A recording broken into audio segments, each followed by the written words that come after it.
제 입장에서 말씀드린다면 왜 제목이 죄인들일까? 정말 깜짝 놀라. 이런 이야기를 저는 들은 적이 별로 없는 것 같고요. 대립하는 양자 사이에서 인종주의자는 존재하지 않는다. 그날 죽지 않고 사라졌던 그것은 바로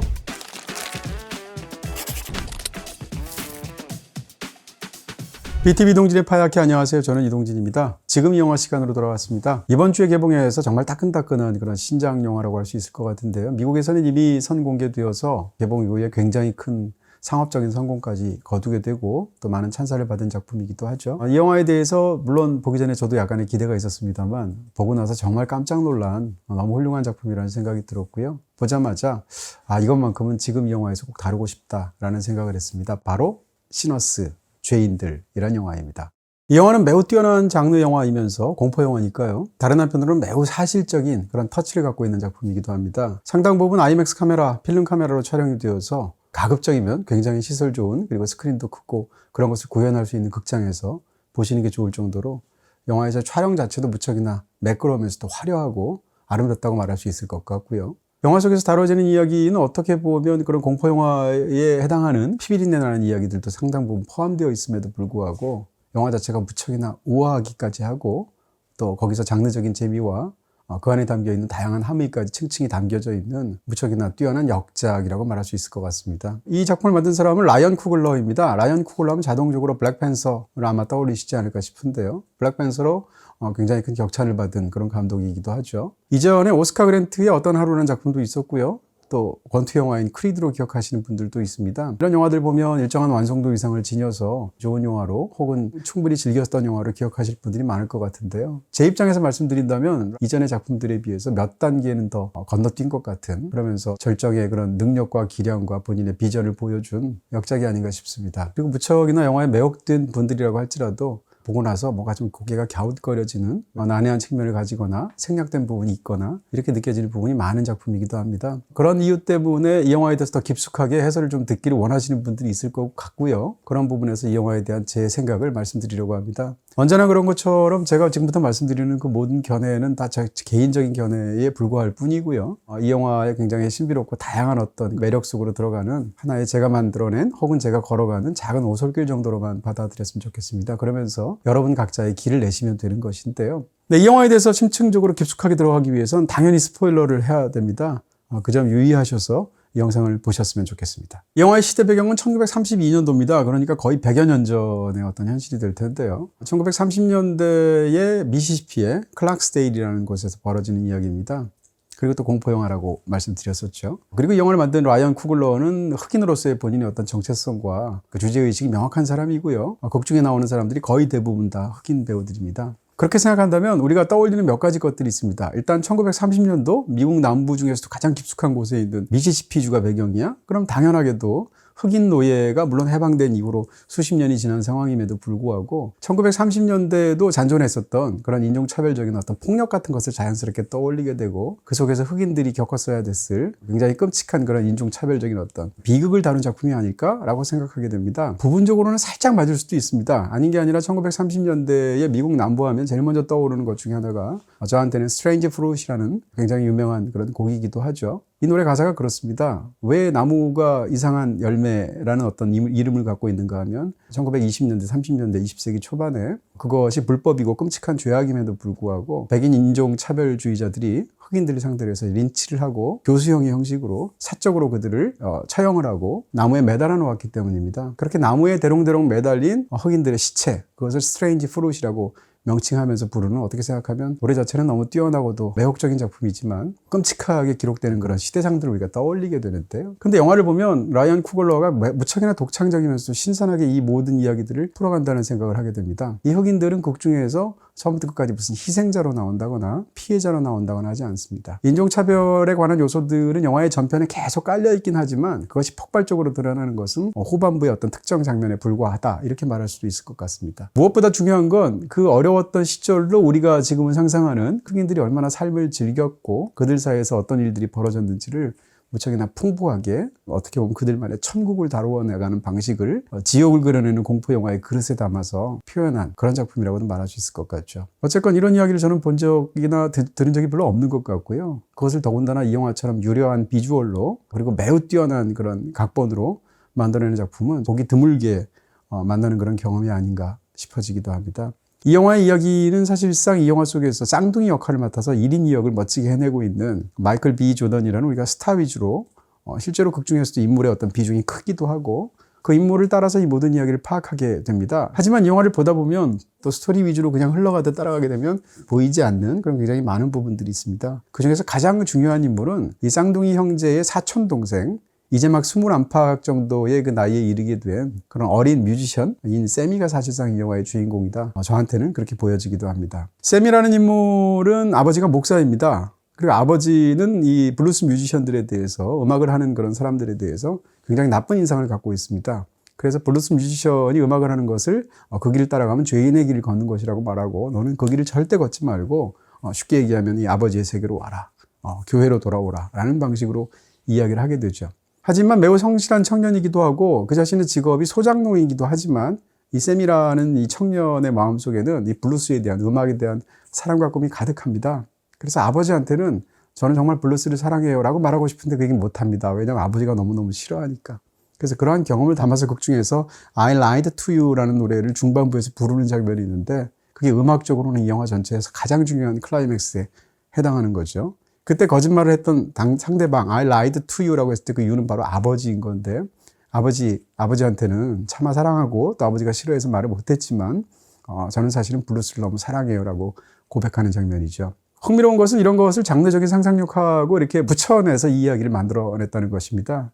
세미는 블루스에 아주 뛰어난 사람으로서 기타를 연주하고 자기가 노래를 부르게 되면 이 노래 자체가 시간의 장벽을 열게 되고 그렇게 해서 과거의 영혼을 불러내는 그런 신비한 능력을 지닌 것으로 극 중에서 설정이 되어 있습니다. 그러니까 라이언 쿠글러는 그 자신이 공포 영화나 스릴러 영화를 굉장히 어린 시절부터 좋아했다는 것인데 그런 어떤 장르에 대한 헌사에 해당하는 이야기를 음악에 대한 그의 사랑과 실제로 자신이 외삼촌에 대해서 갖고 있었던 개인적인 추억과 이 모든 것을 뭉뚱그려서 이런 독창적인 이야기를 만들어냈다는 건데요. 흥미로운 것은 영화가 시작되자마자 이 모든 이야기에 앞서서 아주 유장한 톤의 내레이션이 흐르면서 짧은 설명이 앞부분에서 나오게 되는데요. 그 앞부분의 내용은 이렇습니다. 각 문화권마다 진실한 음악과 노래를 부르고 연주함으로 인해서 시간의 문을 열어서 과거의 영혼을 불러오는 사람들이 있다라고 하면서 세 군데 이야기를 하게 되죠. 첫 번째는 아일랜드에서 그런 사람을 필리라고 하고 서아프리카에서는 무엇이라고 지칭하고 또 그다음에 촉토 인디언에서도 그런 사람들이 있다라는 식으로 이 세 군데를 예를 들어서 말하는 것이 극 초반의 내레이션입니다.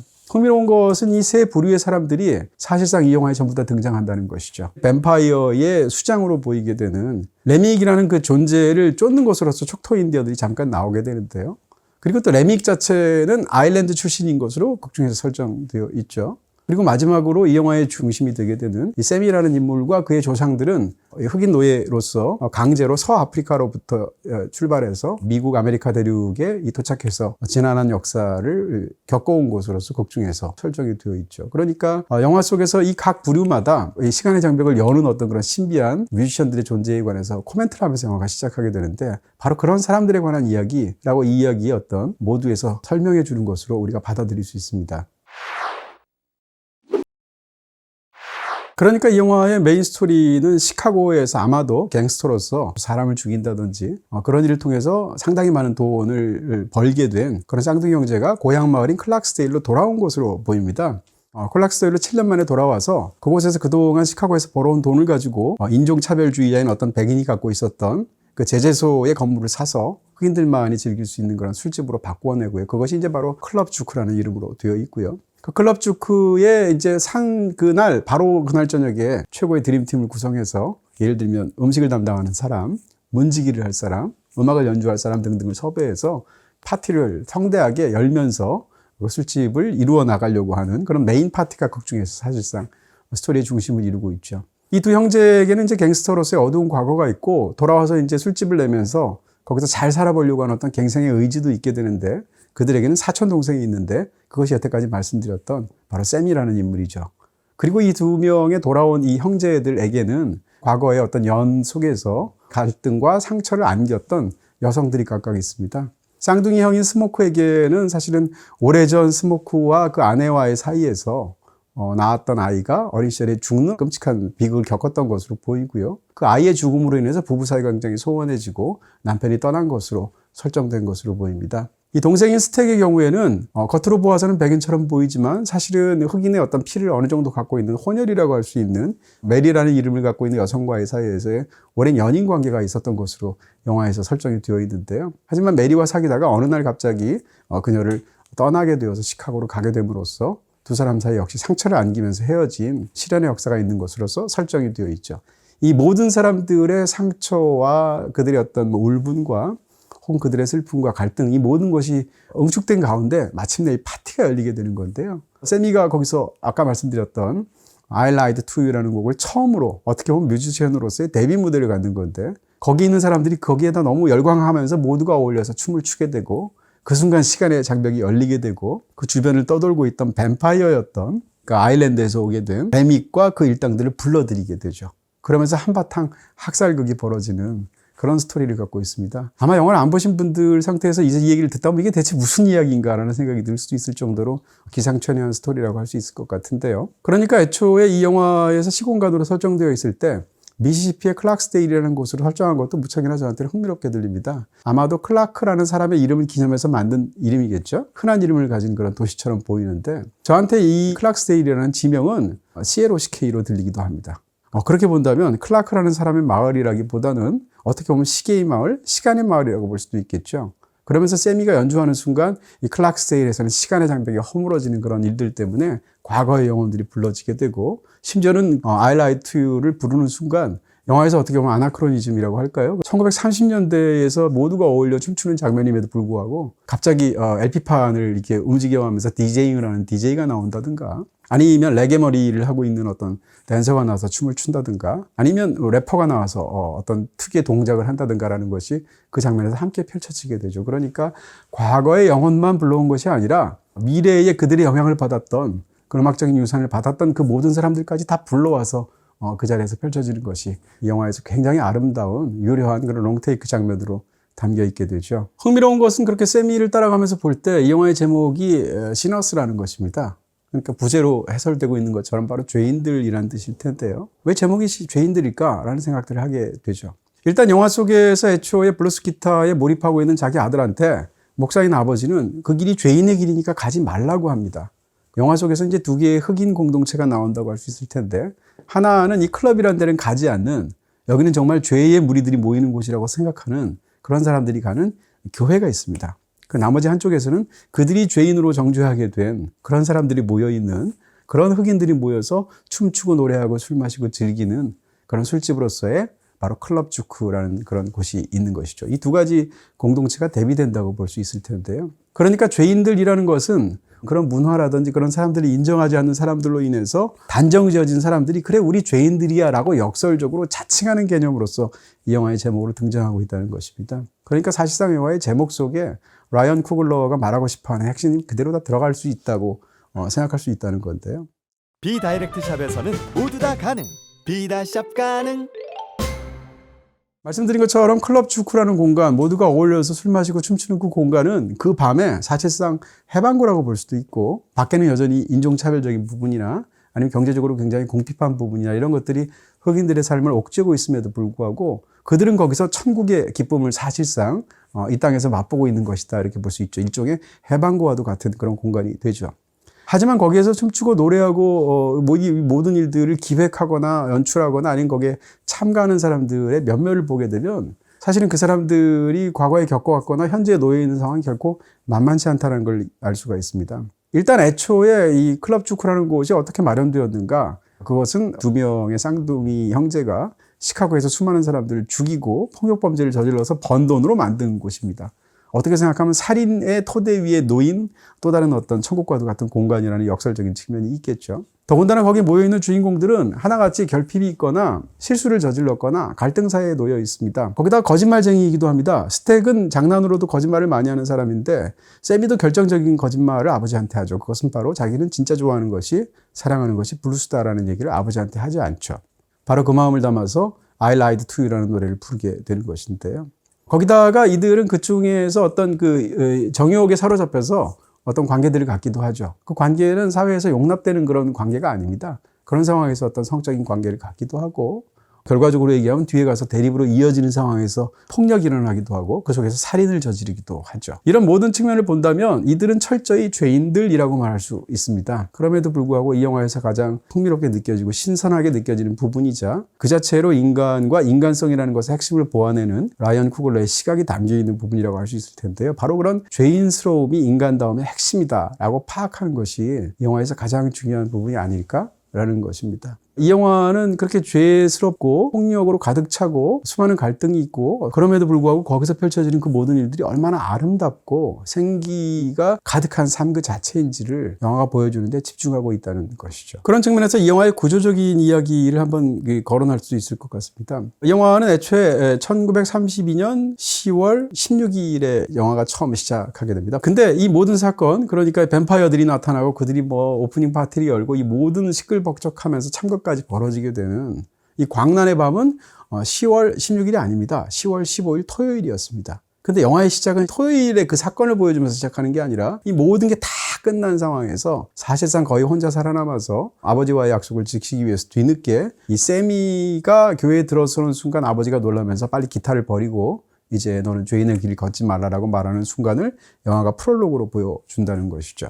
그리고 그로부터 이제 60년이 지나가게 되면 이 영화에서 가장 모호하면서도 신비하게 느껴지는 에필로그가 펼쳐지게 되는데 1992년도에 그 날짜는 언제냐? 10월 16일입니다. 그러니까 가장 극적인 영화에서 대부분의 러닝타임을 차지하는 그 사건이 일어났던 그 밤은 10월 15일인데 10월 15일로부터 60년이 지난 게 아니라 그 바로 다음 날에 혼자 살아남아서 교회에 가서 아버지 앞에서 기타를 버릴까 말까를 놓고 심각하게 고민하고 있는 그 청년의 순간으로부터 60년이 지난 1992년 10월 16일을 다룬다는 것이 무척이나 흥미롭죠. 그러니까 이 영화의 프롤로그와 에필로그는 10월 16일을 다루고 있고요. 그 사이는 10월 15일을 다룬다고 볼 수 있습니다. 이와 같은 구조는 10월 15일에 1932년도에 벌어졌던 그 사건이 바로 그 다음 날 그리고 60년을 지난 인생의 마지막에 서 있게 되는 세미의 노년의 현재의 그의 삶 전체에 가장 강력하게 영향을 미친 단 하나의 사건이라는 것을 의미하게 되죠. 어떻게 보면 중요한 것은 광란의 사건이 아니라 그 광란의 사건으로 인해서 세미가 어떻게 되었는가, 어떤 결심을 프롤로그에서 하고 마지막 그렇게 해서 어떤 인생을 보내서 마지막에는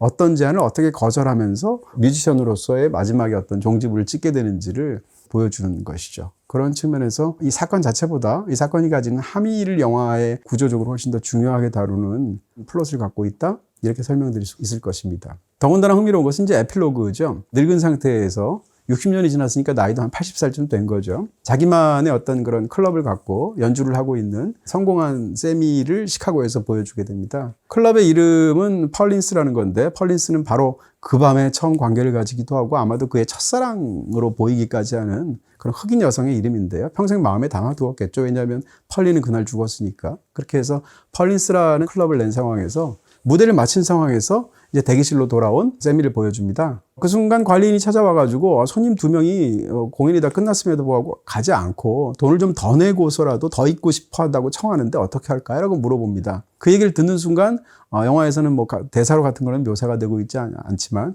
틀림없이 세미는 올 것이 왔다고 생각하게 됩니다. 왜냐하면 이 영화는 뱀파이어 영화로서 갖고 있는 몇 가지 규칙들을 그대로 차용을 합니다. 전통을 잇는다고 볼 수 있을 텐데 예를 들면 뱀파이어 영화에서 등장하는 뱀파이어는 마늘을 무서워한다든지 십자가를 무서워한다든지 은을 무서워한다든지 이런 것들이죠.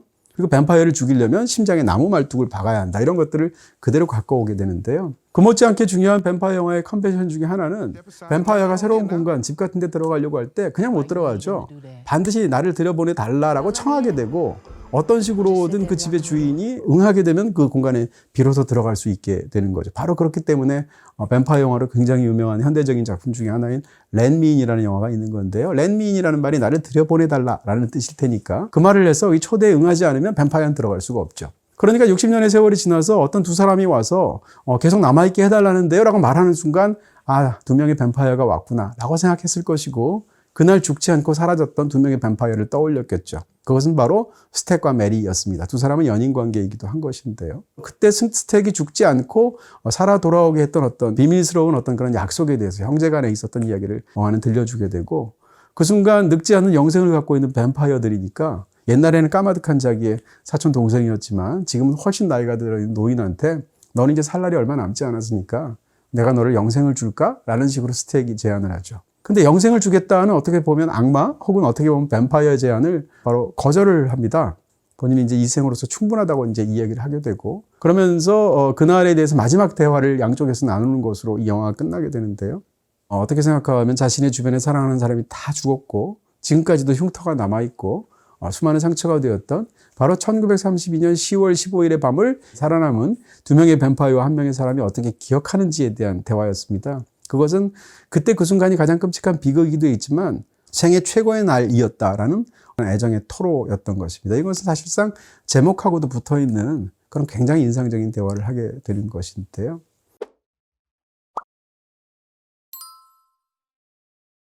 이런 측면에서 보면 이 영화에서 세미를 중심으로 해서 이 인물에 다루고 있는 블루스라는 음악에 대해서 이 인물의 삶에 대해서 혹은 그 인물을 포함하고 있는 흑인 공동체의 어떤 문화유산에 대해서 이 영화가 어떤 태도를 갖고 있는지를 우리가 충분히 짐작할 수 있는 측면이 있겠죠. 그렇게 역설적으로 우리는 죄인이다. 그리고 죄인의 음악은 블루스다라는 것을 스스로 내세움으로 인해서 그 블루스라는 전통 속에서의 예술과 그들의 삶과 이 모든 것들이 얼마나 아름답고도 귀하고 가치 있는 것인지에 대해서 굉장히 아이러니한 방식으로 깊숙하게 드러내고 있는 그런 작품이라고 할 수 있겠죠. 자, 이제 나머지 부분에 있어서 굉장히 흥미로운 또 다른 인물이 있다고 할 수 있을 것 같습니다. 이 쌍둥이 형제에 관한 이야기는 사실상 영화의 스토리대로 따라가면 어느 정도 보이실 것이기 때문에 이 부분에 대한 얘기를 저는 집중해서 말씀드리고 싶은데 그것은 바로 레믹이라는 인물이죠. 그러니까 영화 속에 등장하는 뱀파이어 대장이라고 말할 수 있겠죠. 이 영화에서 벌어지는 그 모든 액션 장면과 공포 영화로서의 가장 중요한 사건이 있다면 바로 레믹이 데리고 오는 일종의 레믹이 흡혈을 해서 뱀파이어로 만들어서 일종의 군단을 만들게 되죠. 말하자면 한 무리를 이끌어서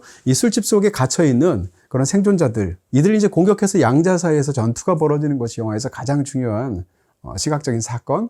이라고 얘기할 수 있겠죠. 흥미로운 것은 1932년도에 미시시피를 배경으로 삼는 초반에 보면 더군다나 이들은 백인이니까 나중에는 이제 그렇지 않지만 백인이 되어 있는 그런 뱀파이어들과 흑인들인 어떤 그런 생존자 사이의 사투를 다룬다라고 한다면 이 백인들이 어떻게 설정이 될까? 당연히 인종주의자로 설정될 것 같습니다. 그래야지만 이 모든 어떤 주제의식이 굉장히 명확하게 드러나는 우리 어떤 그런 상상과 부합하는 부분이 있을 텐데 이 영화에서 가장 뛰어나기도 한 그러면서 깊은 시선을 보여주는 설정 중에 하나가 바로 저는 그거라고 생각합니다. 그것은 바로 이 대립하는 양자 사이에서 인종주의자는 존재하지 않는다라는 거죠. 반인종주의적인 태도를 갖고 있는 두 집단의 대결이라는 측면에서 무척이나 흥미롭죠. 차별적인 백인들과 그에 맞서는 흑인의 싸움을 보여주는 것은 이 모든 사건이 다 끝난 다음에 두 번째 전투라고 말할 수 있을 것 같은 영화에서 상대적으로 훨씬 더 짧게 묘사되는 스모크와 KKK단 단원들 간의 대결이 이 다음날 아침에 펼쳐지는 것으로 보여집니다. 되죠. 얼핏 봐서는 그냥 악역으로 보이게 되는 이 레믹이라는 인물은 사실은 영화가 전혀 그렇게 다루지 않는다라는 것을 우리는 뒤늦게 깨닫게 됩니다. 사실상 이 영화에서는 레믹에 대해서 굉장히 애정을 갖고 다룬다라고 볼 수 있을 것 같고 그냥 영화의 일반적인 어떤 구도로 생각한다면 악에 해당하고 빌런에 해당하고 악마 같은 인물이라고 우리는 생각하겠지만 그렇게 만만히 볼 수 없는 것이 극 중에 등장하는 레믹이라는 인물입니다. 레믹은 일단 반식민주의자입니다. 이 사람이 하는 말들을 조합해보면 아일랜드가 식민지가 되었던 그런 지난한 수백 년 전의 역사에 대한 아픔을 회고하고 거기에 대해서 굉장히 비판적인 시각을 드러내는 것으로 영화 속에서 펼쳐지죠. 또한 그가 부르는 노래들은 주로 이제 아일랜드 민요인 것인데 이쯤 되면 영화 속에서 두 가지 음악이 대립된다고 볼 수 있겠죠. 싸우는 양자 사이에서 한쪽은 블루스 음악을 연주하는 흑인 공동체이고 또 하나는 아일랜드 이민자로서 아일랜드의 어떤 민속 음악을 연주하는 레믹과 그 일당이라고 말할 수 있겠죠. 이쯤 되면 아일랜드 민속음악은 악의 음악이고 흑인들이 하고 있는 블루스 음악은 선의 음악이고 양자가 부딪히는 것처럼 되어 있지만 이 영화는 블루스 음악을 존경하면서 일종의 오마주를 바치는 것과 거의 비슷한 태도로 아일랜드 민속음악에 대한 오마주를 바치고 있다라는 것입니다. 이 양자는 전부 다 예술가라는 공통점이 있고 그들은 다 뮤지션이라는 공통점이 있죠. 그렇게 본다면 이 양자 사이에서는 오히려 이렇게 대립되는 부분보다 공통점이 더 훨씬 더 많다는 것인데요. 더군다나 레믹이라는 인물은 평등주의자입니다. 모두가 뱀파이어가 되는 세상에서 우리는 모든 어떤 가장 이상적인 가치를 공유하는 매우 평등한 어떤 그런 집단을 만들고 싶어하는 것이 바로 뱀파이어의 두목이라고 말할 수 있는 레믹의 특성이기도 한 것이죠. 거기다가 본인이 상대를 해친다고 생각하지 않고요. 궁극적으로는 상대를 구원한다 혹은 영생을 준다라고 레믹이 생각하고 있다는 것입니다. 바로 그렇기 때문에 며칠 전에 어머니 장례를 치렀던 그런 그 메리한테 대해서 우리가 먼저 알았다라면 어머니를 구원할 수 있었을 텐데 라는 말까지 하게 되는 것인데요. 그러니까 어떻게 생각하면 지금 말씀드린 것처럼 평등주의자이고 반인종주의자이고 반식민주의자인 사람이죠.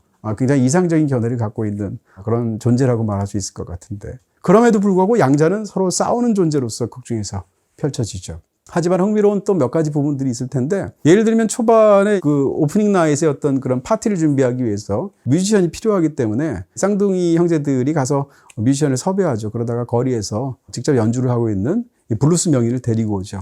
바로 델타 슬림이라는 사람이었는데, 델타 슬림은 처음에는 안 가려고 합니다. 왜냐하면 니네는 어차피 하루밖에 고용 안 하는 건데 나는 계속 가서 정기적으로 공연하는 술집이 있는데 내가 왜 그 사람을 포기하고 너한테 가겠니? 라고 얘기하죠. 그런데 결정적으로 그런 그의 마음을 돌려세운 건 아일랜드 맥주였습니다. 이런 아일랜드 맥주라는 것은 당연하게도 아일랜드 사람인 레믹과 연결되는 것으로서 우리는 떠올릴 수가 있게 된다는 거죠. 바로 그런 측면에서 이 양자는 극한대로 대립하고 있습니다만 삶이나 세계를 대한 어떤 태도에 있어서 같은 것을 공유한다고도 볼 수 있는 거대한 어떤 그 속에서 서로 생각이 다른 두 집단이라고 볼 수가 있겠죠. 잠시만요. 유튜브 프리미엄 무료로 쓰는 법 궁금하신가요? 인터넷과 BTV 신규 가입하면 유튜브 프리미엄 6개월 무료예요. 진짜? 대박. 여기서 끝이 아니죠. 상품권 가입 혜택은 물론 온라인 전용 추가 할인까지. 이거 어디서 가입해요? SK 브로드밴드 B 다이렉트 샵에서 지금 바로 확인하세요. 두 집단을 보면 굉장히 흥미로운 대조점이 있는 것으로 우리는 생각할 수 있게 됩니다. 한쪽은 필멸의 어떤 존재들이 모여있는, 그렇지만 그 각각의 구성원들이 개성이 넘치는 집단이라고 말할 수 있습니다. 그게 바로 흑인 공동체로서의 클럽 주크라고 말할 수 있을 것 같고요. 나머지 한쪽은 필멸이 아니라 불멸의 존재들이고요. 모든 생각을 함께 공유하고요. 그렇지만 개성은 존재하지 않고 단수로서보다는 복수의 집단으로서만 존재하는 그런 어떤 집단이 있을 수 있죠. 그것이 바로 레믹의 뱀파이어 집단이라고 극 중에서 얘기할 수 있을 것입니다. 극 중에 등장하는 이 뱀파이어 집단들은 일단 뱀파이어가 물려서 되고 나면 서로 간의 어떤 기억이라든지 정보들을 서로 공유하는 존재로 극 중에서 설정이 되어 있습니다. 이들은 항상 이야기할 때 나라고 얘기하지 않고 항상 우리라고 얘기합니다. 매우 중요한 인물인 메리가 자기가 뱀파이어라는 것을 처음 드러나게 될 때 우리가 너희 모두를 죽여버릴 거야 라고 말을 하는데 내가 너희 모두를 죽여버릴 거야 라고 말하지 않죠. 그 외에 모든 뱀파이어들도 비슷한 얘기를 합니다. 콘브레드라고 이제 극 중에서 문지기를 하고 있는 그 사람이 뱀파이어가 되었을 때는 우리 모두는 하나다라는 이야기를 하게 되고요. 그러니까 극 중에 등장하는 그 중국인 식료품 주인도 비슷한 방식으로 우리라는 말을 사용하죠. 더군다나 우리, 하나, 평등이라는 말을 밥 먹듯이 계속하는 존재가 바로 레믹이기도 하죠. 그런 측면에서 본다면 이 뱀파이어 집단은 하나의 생각을 공유하고 있고 이들은 항상 나라기보다는 공동체의 일원으로서 우리 전체는 하나다라는 그런 관념을 공유하고 있는 일종의 어떻게 보면 이념 공동체라고 할까요? 그렇게 말할 수가 있는 집단이죠. 반면에 영화에서 주인공들이 모여있는 흑인 공동체는 다릅니다. 일단 그들은 뱀파이어들 맞을 때 안에서 서로 의견이 항상 다릅니다. 마늘을 먹어서 내가 뱀파이어인지 아닌지를 드러내야 하는 그런 순간조차도 서로 갈등을 드러내고 상대에게 대해서 공격하게 되고 마지막 순간에 그레이스 같은 사람 경우에는 그렇게 하면 절대 안 됨에도 불구하고 너무나 화가 나서 분노에 차서 이 모든 뱀파이어들을 저택으로 초대하는 어떤 발언을 하기도 하죠. 그러니까 살아남아있는 안에 있는 사람들은 서로 간에 계속 갈등이 있고 모든 상황에서 의견이 다 다르죠. 어떻게 보면 화합하지 못하는 그런 상황이라고 볼 수도 있을 텐데 그럼에도 불구하고 이들이 이 뱀파이어 집단이 갖고 있지 못한 것이 있다면 그것은 바로 개성일 것입니다. 그리고 각자 개체 하나하나의 고유한 생각과 태도 같은 것들이겠죠. 그런 양자사회에서 대결을 다루는데 라이언 쿠글러의 마음은 흑인 공동체에 가 있고 그것이 집단과 세상과 인간을 어떻게 보는지에 대한 그런 시각이 담겨 있는 굉장히 중요한 설정일 것이다. 이렇게 설명드릴 수가 있습니다. 그런 측면에서 본다면 그들이 끈끈하게 가족처럼 뭉치도록 만드는 것이 있다면 그것은 바로 오랜 시간 속에서 함께 견뎌오고 겪어내왔던 그 모든 경험이라고 말할 수 있습니다. 이 뱀파이어 집단은 함께했던 경험이 없습니다. 뱀파이어로 흡혈되어서 내가 뱀파이어가 되는 순간 서로 기억이나 이런 것들을 공유하는 과정 속에서 함께 세월을 지내온 사람들끼리 느껴지는 동료애 같은 것은 사실상 뱀파이어 집단에 존재하지 않죠. 하지만 이 흑인 공동체는 역사라는 것이 있습니다. 그것이 그 역사 속에 심지어는 쓰라린 기억이나 상처의 기억이나 갈등의 기억이 그 속에 있다 할지라도 그들을 그들이게 만들고 가족처럼 느끼게 만드는 것은 바로 함께 지내온 그 모든 경험과 세월이다라고 얘기할 수 있겠죠. 결과적으로 얘기하면 라이언 쿠글러는 바로 그렇게 함께 지내온 세월 그리고 그 모든 경험 그리고 그런 경험의 총화로서의 예술에 대해서 경의를 바치는 작품으로서 이 영화를 만든 것이 아닌가라고 저는 생각하는 것입니다. 마지막으로 말씀드릴 수 있는 것은 결국은 이제 이 모든 일들이 끝나고 나서 사실은 양쪽 모두 다 반인종주의적인 측면의 생각들을 갖고 있었음에도 불구하고 본 게임이 따로 있죠. 그 본 게임은 사실은 관객이 예상했던 부분일 텐데 그것은 바로 홀로 남게 된 스모크가 자신이 과거에 가졌던 그 모든 이력의 총합으로서 트렁크를 열어서 그 안에 무기들을 꺼내죠. 그 무기들은 하나같이 제1차 세계대전에 참전했던 본인의 어떤 사용했던 무기라든지 아니면 자기가 갱스터로서 시카고에서 사용했던 무기들 같은 것입니다. 이런 총 같은 것들을 꺼내서 아직도 인종차별적인 그런 견해를 가지고 사적인 테러를 하고 있고 애초에 제재소를 팔았을 때부터 다음날 와가지고 그들을 공격해서 다 죽여서 다시 그것을 재접수하려고 생각했었던 호그우드라는 KKK의 어떤 핵심적인 단원이자 그 졸개들이 몰려와서 전투를 벌이게 되는 장면이 영화의 마지막 클라이맥스로 등장하게 되죠. 그런데 그 모든 클라이맥스에서 스모크는 상대들을 다 죽이게 되고 그 죽어가는 호그우드로부터 담배를 달라고 해서 담배를 피우려고 합니다.